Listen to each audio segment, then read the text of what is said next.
మనిషి తల నేలపై పడిపోతుంది, కాని అతను దాన్ని ఎత్తుకోడు. అలాగే ముందుకు నడుస్తూనే ఉంటాడు. ఎందుకంటే ఆ మాంసపు గుండె అతని తల కాదు. తలలేని మనిషి తలలేని ఈగలా అన్ని వైపులా ఢీకొంటూ తిరుగుతుంటాడు. నేలపై ఉన్న ఆ మాంసపు గుండె తనే తాత్కాలికంగా అతని మెదడిగా పని చేయగలనని చెబుతుంది. కాని ఆ మనిషి మాత్రం అసహ్యంగా చూస్తాడు.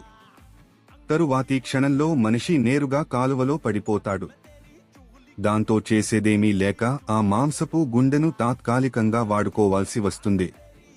అక్కడ కొన్ని అల్లరి పిల్లలు బంతి ఆడుకుంటున్నారు. ఆ మనిషి అక్కడే వారికి తల నేలపై పడేలా ఒక ప్రదర్శన చేస్తాడు.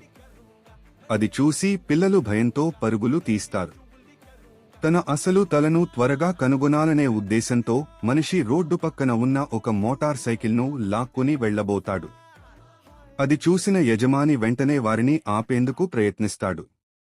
కాని ఆ తల అల్లరి చేస్తూ అతన్ని చుట్టూ తిప్పుతుంది. తర్వాత ఇద్దరూ కలిసి తలను వెతుకుతూ ప్రయాణం కొనసాగిస్తారు. అదే సమయంలో ఆ మనిషి తల ఒక మహిళ చేతికి దొరికిపోతుంది.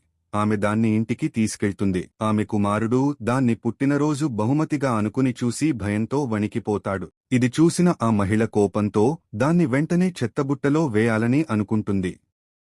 అచ్చంగా అదే సమయంలో మనిషి బైక్పై అక్కడికి చేరుకుంటాడు. ఇది చాలా బాగా రూపొందించిన ఒక ఫాంటసీ సినిమా. ఇంకా చూడని వారు తప్పక చూడాలి.